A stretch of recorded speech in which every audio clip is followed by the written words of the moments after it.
Okay, this is the video answer key for lesson 8.5, and I'll just be walking you through each problem here. Okay, so on this guy right here, we are looking for factors of negative 14 that get us negative 5. So right off the bat, I'm thinking positive negative, which means subtraction.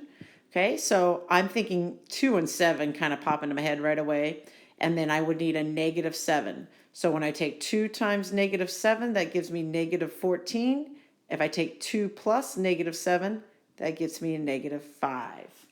Okay, so I have got n minus 7 and n plus 2.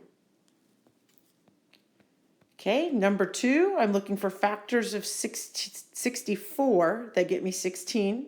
So I'm thinking 8 and 8, it's all positive, so I know that everything's positives. So I get p plus 8 and p plus 8. So when I multiply, it gets me 64, and when I add, it gets me 16.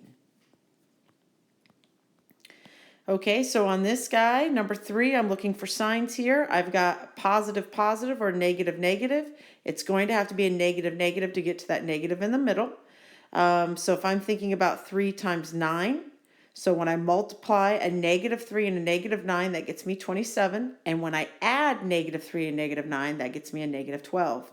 So I end up with k minus 3 and k minus 9.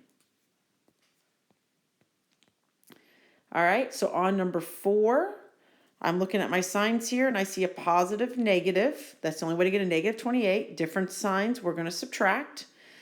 And then when I kind of think about numbers here, 4 and 7 kind of pop into my head. I need more positives, so I'm going to have a positive 7 and a negative 4. So now when I multiply those, that gets me negative 28. And then when I add, that's giving me a positive 3. So I'm getting n minus 4 and n plus 7. All right, on number 5 here, I'm thinking 9 and 10 kind of pop into my head here. Now, if I'm thinking about signs, I've got either a positive times a positive or a negative times a negative. I'm going to have to use a negative, negative to get to the middle there. So since they're the same signs, we know we're adding. So that's kind of why I was going with the 9 and the 10 here. And then if I make them both negative, when I multiply, that gets me the negative 90. And when I add it, it gets me to negative 19. Now, be careful here. Did you put your variables on the back side? So x minus 9, y, and then x minus 10, y. Okay, so on number 6 here, I'm kind of thinking nothing's popping in real quick here, so I'm going to go ahead and start a list on this one. So I've got 1 times 80, 2 times 40, 3 won't go, 4 times 20, 5 times 16, okay, 6 won't go, 7 won't go, 8 times 10, okay, and then 9 doesn't go. So when I'm thinking of my signs here, I've either got to have a positive, positive, or negative, negative. It's going to have to be a negative, negative, so I need something that's going to add to 8. And when I'm looking through all my options, there's nothing that's going to add to 8. So this would be prime. Okay, there's nothing, no factors of 80 that can get you a negative 8. Okay, so on number 7 here, well, factors of 7 are 1 and 7 right off the bat there. Okay, now I gotta look at my sign. I know I'm gonna have to have a positive negative to get a negative 7 there. So to get a positive 6, I'm gonna have positive 7 and a negative 1. So now when I multiply negative 1 times 7, that gets me negative 7. But when I add, it gives me a positive 6. So this is gonna go a squared, it's gonna go to a and a. I have a minus 1 and a plus 7, and then don't forget, did you put the b's on the back side?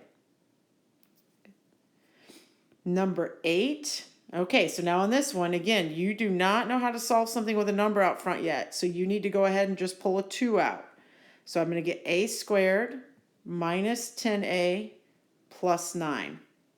So now factors of 9 would be 1 times 9. Well, I think that might work, right? So if I'm thinking, right, I've got to have a negative, negative, or positive, positive. Same signs we're going to add. So I'm going to need a negative, negative to get there. If I make this a negative 8 or negative 1 and a negative 9, when I multiply negative 1 times negative 9, that adds to positive. And when I add them, I get a negative 10. So I've got 2. A squared is going to go to a and a. I've got a minus 1. and a minus 9. Okay, going to the next page. Okay, so on this one, make sure again you're pulling out a GCF. So I'm going to pull a 5 out. I get x squared plus 10xy plus 21y squared when I divide all that by 5. So now 3 and 7 pop in. Now it's all positives. So 3 times 7 is 21, and then 3 plus 7 is 10. So keep that 5 out front. X squared is going to break down to x and x. You get a plus 3, don't forget the y on the backside, and then a plus 7 with the y on the backside. And that's your answer. Okay, number 10. So I'm pulling a GCF of 2 out. I've got m squared minus 11mn plus 18n squared. Okay, so again, factors of 18. I'm kind of leaning towards a 2 and a 9 here. Now signs, it's either positive positive or negative negative. I need a negative negative here, so that means we're going to be adding. And so if I have a negative 2 and negative 9, a negative 2 times the negative 9 gets me a positive 18. And when I add negative 2 and negative 9, that gets me the negative 11. So keeping the 2 out front, I'm going to go to m and m. And then I have a minus 2n and a minus 9n on the back side. Okay, and then these last 6 here were all review. So let's go ahead and take a look at this guy. So on this one, I'm pulling out a GCF. Looks like I'm going to pull a 6 out. So I've got x to the 4th plus 9x minus 1. Now in this case, guys, I can't find factors of 1 that get you 9, so you're not doing any of that. But also keep in mind here, normally when we do a trinomial, so remember trinomial is 1, 2, 3 parts. We have 3 parts here. This is usually got to be a 2, so it's got to be a quadratic. We don't normally factor out 4th degrees very much farther. So on this one, all you're going to be able to do is pull out a GCF. Okay, on this one, okay, this is a GCF, so I can pull out a 6 and an n to the 3rd out of both of them. So on this first one, when I pull that out, you have an m left minus. Now all of this goes, but keep in mind 6 divided by 6 is 1, so there should be a 1 there. Okay, number 13. Okay, so 4-term grouping, there is no GCF here. So I'm going to go ahead and group this off. And I'm going to pull out a 4 and a p squared here. So when I do that, I have got 8p plus 1. Now the second part here, I can't pull anything. So remember, we always pull a 1 out. 8p plus 1.